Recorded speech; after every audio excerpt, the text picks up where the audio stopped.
I'd sure like to be anywhere but here. Being at home is boring. Let's try something. Transporter, energize. What the? How the heck did I end up here? Huh. I guess my transporter does work. Cool.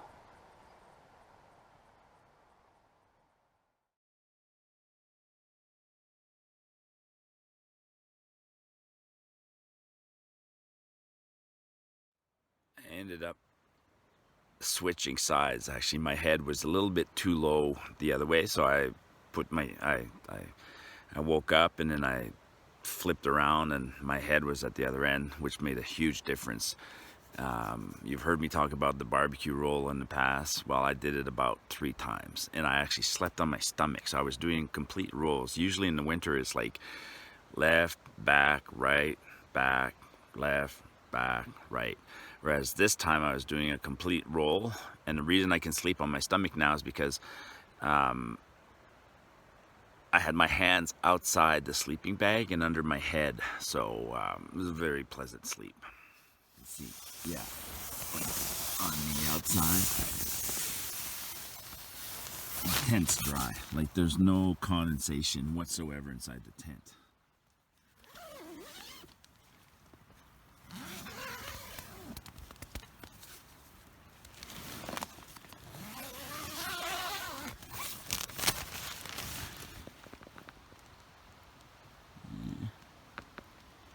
Cloudy.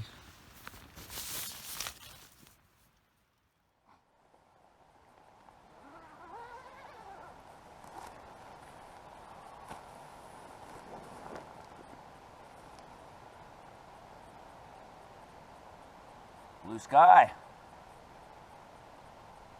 Good. It's gonna be a great day. 6:25, so not really any reason why. I mean, the tent is bone dry, won't take long to pack, so all I'm going to do is boil some water. I might make a fire, I might not. Have a coffee and oatmeal and get on the road. I got a great day of exploring ahead of me.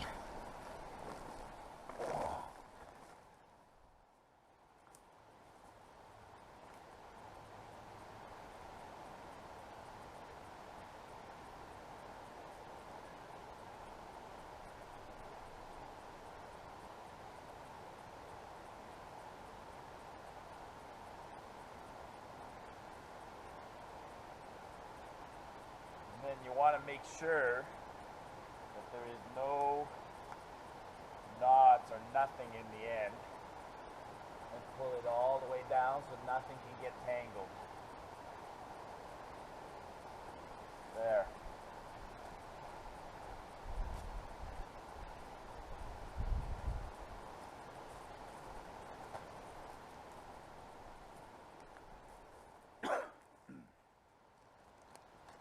I've been rationing my food in little plastic bags like this since as long as I can remember, at least 25 years. And I remember doing a hike to a place called Mystery Lake with a guy named Dean Rogers. And yeah, Dean Rogers. And Dean, I remember he made kind of fun of me, you know, why would you do that? And then a couple of weeks later we went on a hike, and lo and behold, guess what? Dean had rationed all his food for that hike.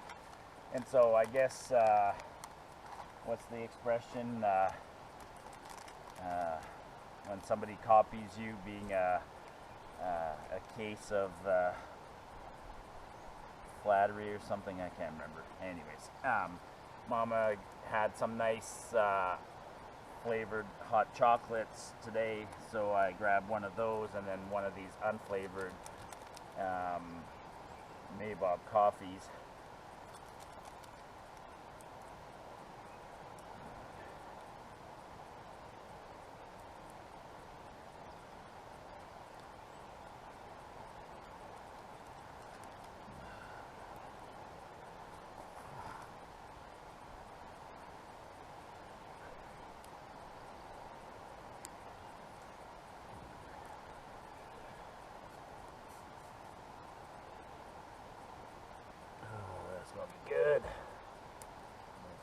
one more, but I don't have another coffee, so I'll have the other half of that hot chocolate. Oh. You don't got a spoon. You don't have a spoon, you can improvise.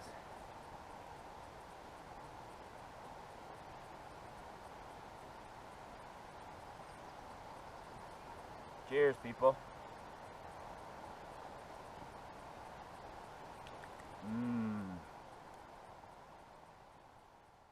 Sometimes you see something like this. So the illustrious beaver started chewing this tree, and then it fell and got tangled up, so he abandons it. He's pretty smart about that. Well, smart and not smart. And then I have no idea why he attempted this big guy. Some say that they chew just to...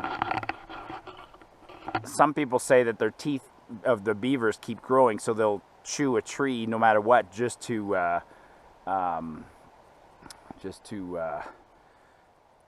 wear down their teeth. Can somebody tell me what this stuff is called? It stinks, and I didn't even want to touch it. I think some people have allergic reactions to it, and I didn't want to take a chance, but it's all over the place, and it almost looks like a rhubarb plant, but I know it's not. When you cut it, it just releases a terrible odor.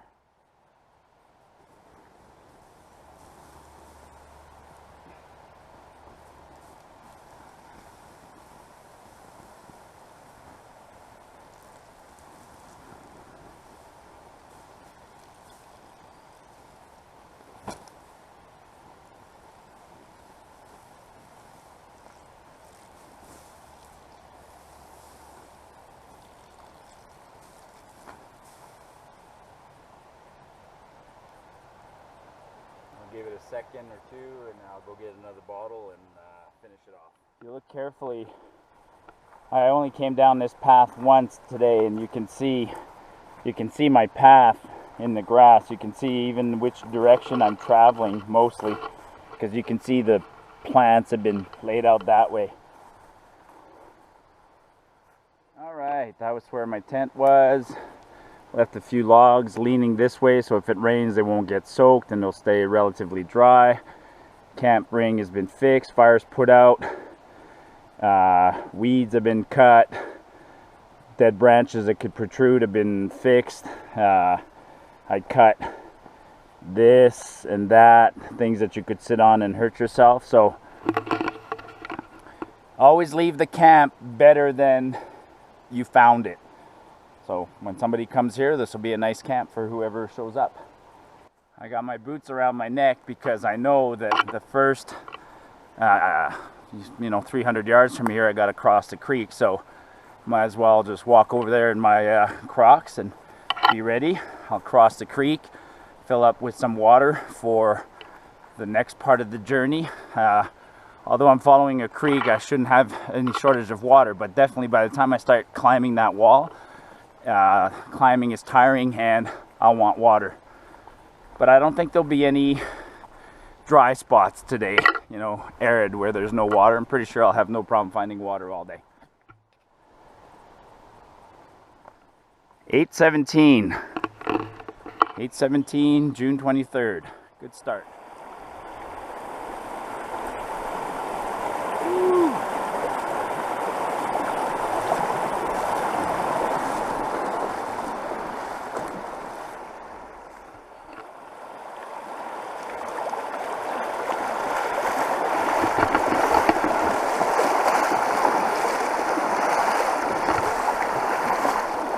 Oh, I could have bushwhacked this one probably. I finally crossed it once.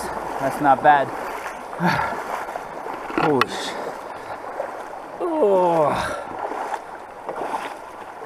way too cold for a morning start. There, hopefully I don't have to cross too many times. I'm going up there.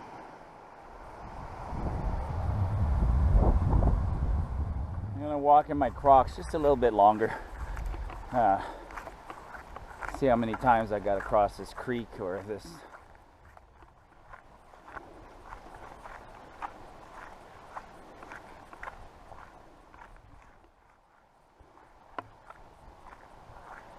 This would have been a nice spot to camp. Nice fire ring, different kinds of trees. I'll put my boots back on.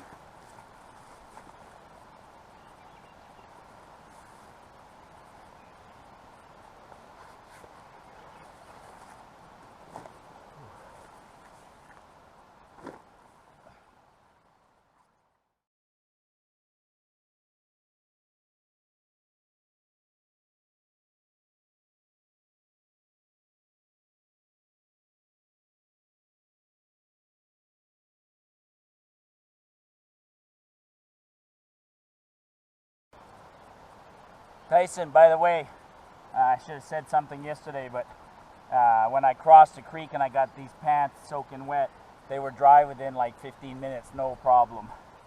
Now I just noticed I got a hole in them from an ember, but the pants have served me well. Good pants. This camp's views are fantastic. The only drawback to this camp is there's no bench around the fire, so note to anyone who's considering coming here. So it's about, I'd say, 700 yards past the park boundary marker, maybe a little bit more.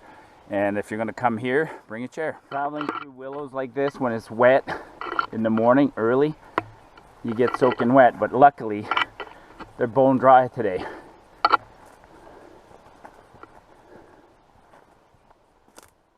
So this is well, not a problem, but the creek comes through here and there's islands, and I'm just bushwhacking trying to stay dry, but what ends up happening is you kind of lose where the trail is. So the trail was up there. Yeah, that big guy. A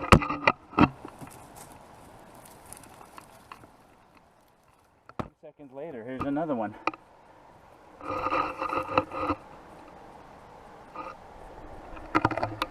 You know you have a nice healthy ecosystem when you got frogs. Huh, he went into that hole. All right. The first half hour was tedious, but check this out. The views are going to improve dramatically in seconds. Wow. Whoa. Whoa. I gotta climb that wall. How? According to the map, I came here, I crossed the creek there, I got to cross the creek down there. I came here, got to cross the creek and go up the cliff on the other side of the creek, and then there's a lake at the top. Where the heck is the trail?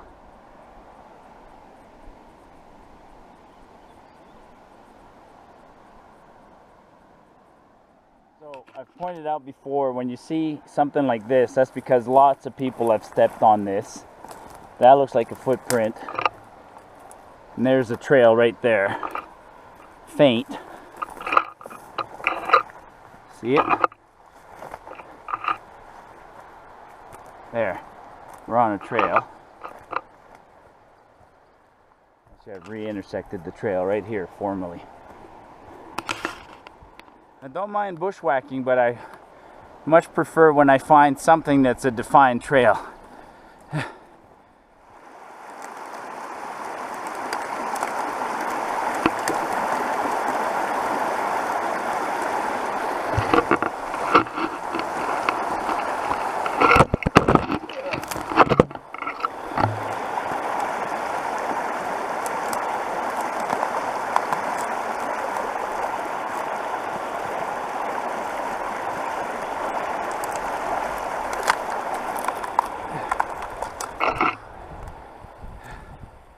Once again, this sure looks like a trail, but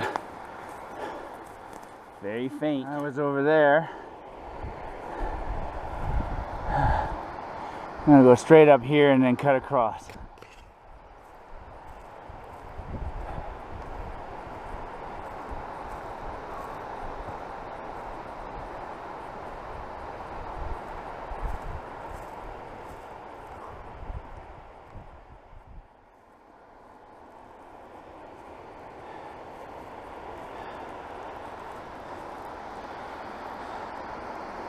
Oh, that's why I do it. There's nobody here. When I come around the other side and drop down at Carnarvon Lake, there might be people there. They'll be sure surprised to see me. Nature's strong.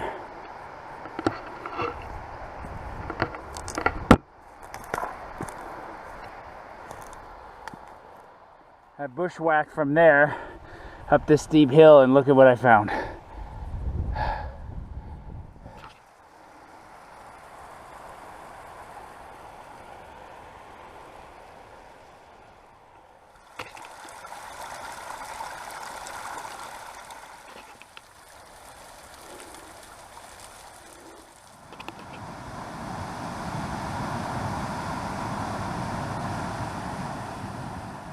Almost at the top of this section. The trail goes along the side there and then loops up above. This must be a dead end.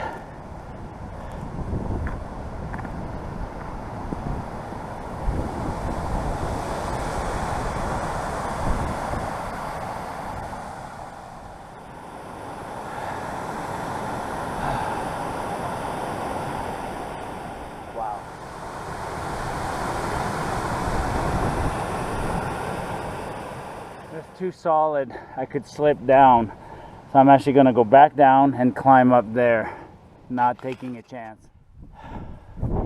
Wow. Wow.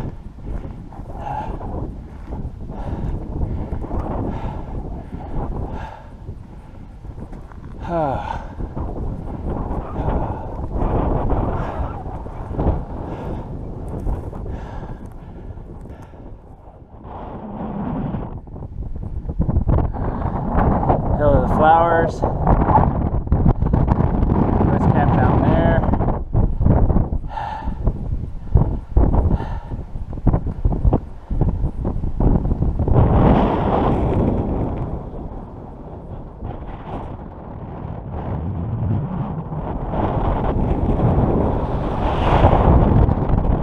That's Waring Creek Gap. Kind of a pass. 10 o'clock. Time for a good break.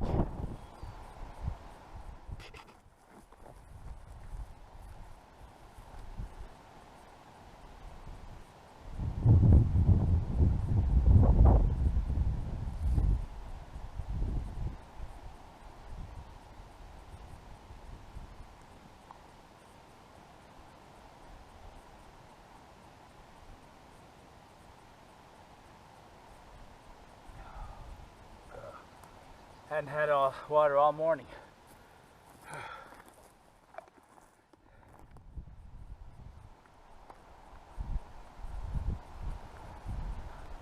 Well, this was the part that worried me, but now it's past. And according to the map, I should have crossed the outlet of this lake, and the trail's right over there. So I remembered incorrectly, but makes no difference. I got here regardless.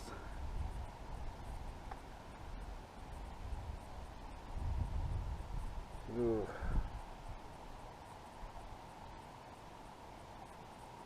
I got a lot of climbing still ahead of me. I'm currently at about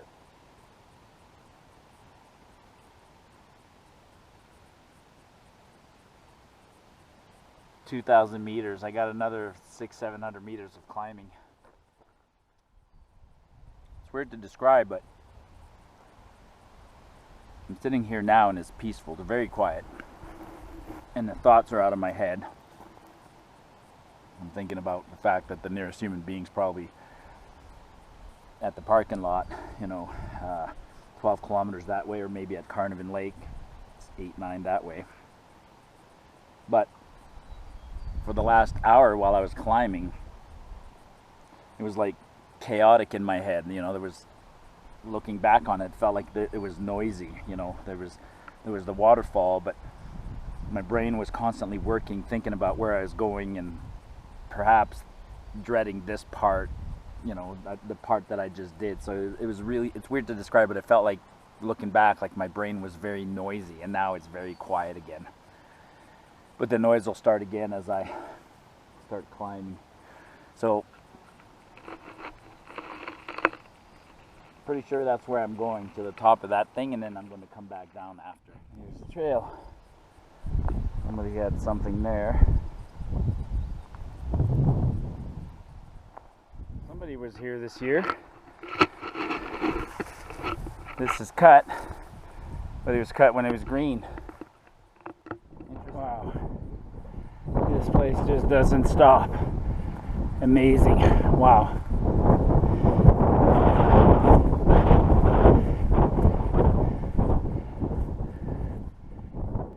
There's a cairn over there, but I've had bad luck with cairns lately. According to the topo, it is a gap right there. There's kind of a mound here on the topo. One trail goes that way and one trail goes through the gap and then turns up high. Once again, thank you to whoever cut these branches right there. So the trail's through here and exactly where I thought.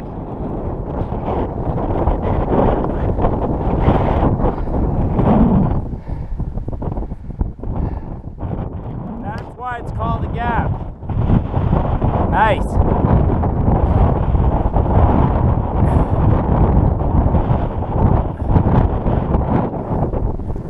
I should be in BC soon. British Columbia. Alright, decision time. So I'm at the contours are going down. So I'm at 2250. 2700 is where I need to go, and it's all scree up and then down, and once I'm at the top I should see Carnarvon Lake. So this is where I commit myself. So either I go or I don't. And for sure I'm gonna go. I just need to make sure I got a good stretch of weather, because I get it caught opened up on that side slope, on that scree. I'm at the mercy of the weather.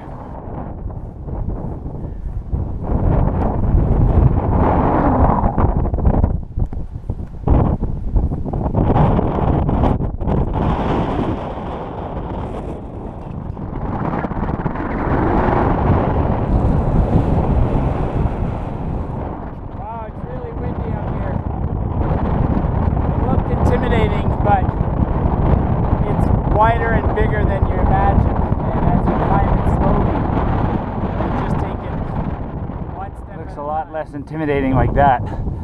Still intimidating. It's noon, so I'm going to take a break here and make some soup.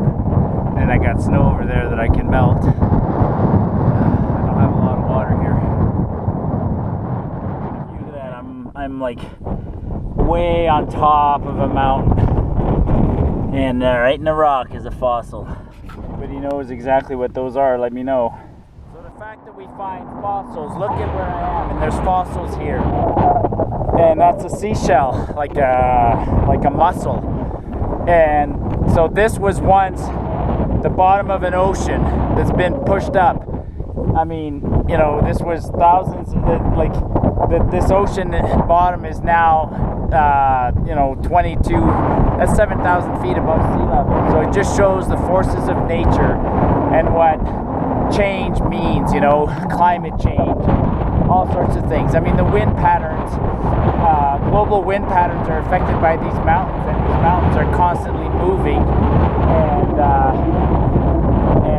they're huge sinks for water, and then they evaporate, and then the water goes into the atmosphere, travels the world, comes back down here, that decade later. So the world is full of cycles that have different speeds. Rabbits multiply in a couple of years, lakes dehydrate and evaporate and rehydrate in decades, glaciers move back and forth in periods of 15,000 years.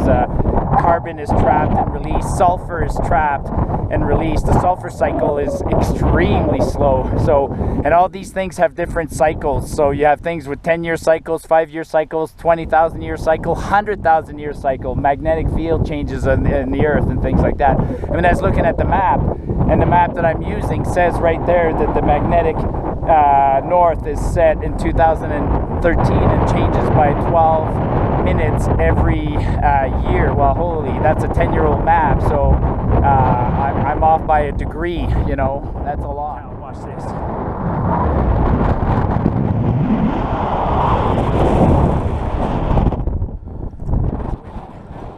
Strachan, and I'm going up there, and then I'm going to go down. That doesn't look too bad.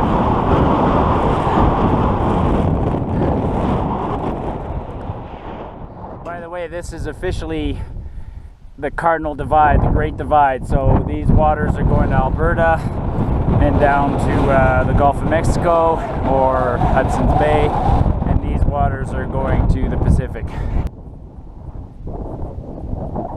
I think that's Mount Assiniboine over there. You can see the pond made by the beaver down there. Follow the river and then you see that black square. That's the pond made by the beaver where I was last night. From way down there, this crest or this ridge looks very skinny, but as you can see, it's actually pretty wide. But I would have to do a bit of hands and knees kind of stuff. But, well, this is officially mountain goat territory.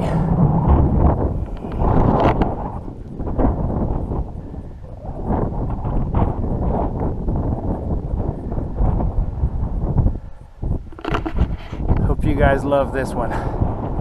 Help it go viral. This was my most epic hike so far. I might be screwed. Shit. My destination is, that's Mount Strachan. I have to go down. I follow this road down around the backside of the Carnarvon Lake, on the backside. At a pretty good elevation, so I don't have a huge decrease to do today, but I might be snowbound. There's hope yet. I just got to walk to the end of that and hopefully it goes down easy.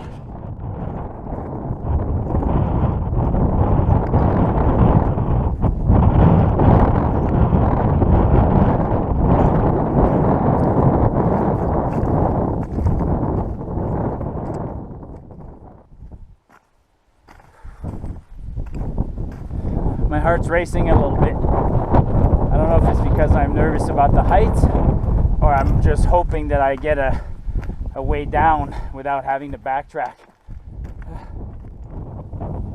Well, this is promising.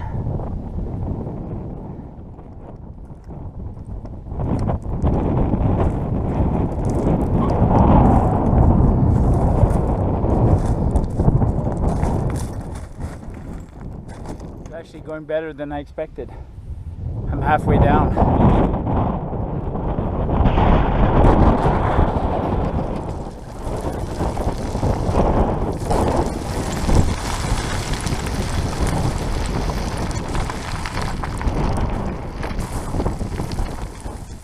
That's where I was.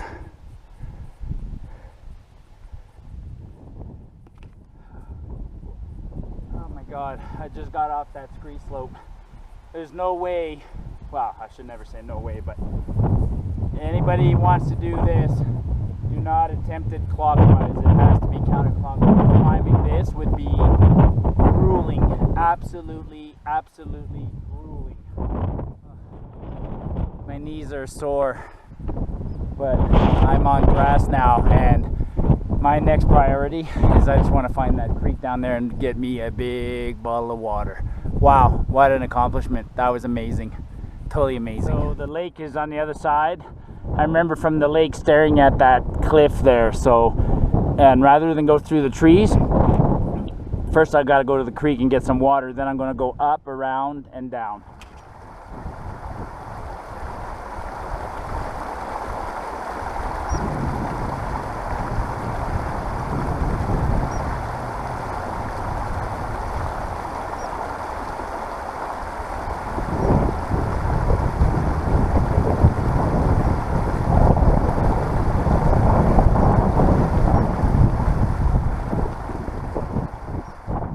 Come down that sort of golden color rock.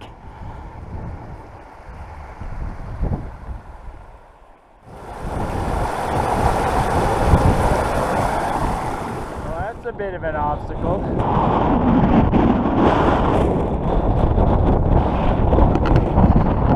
There's been nothing easy about this hike.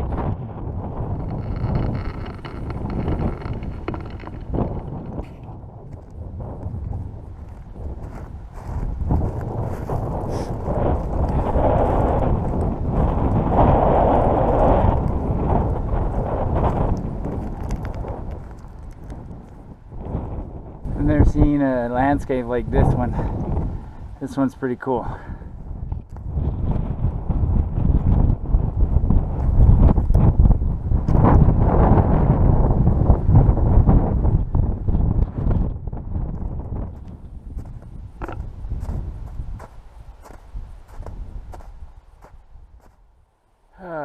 Do I go across straight that way, or do I go down and follow the creek and hope that the trees aren't too thick?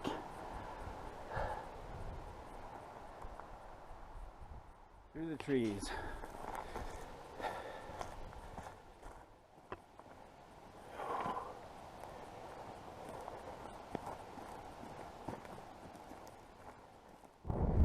And finally.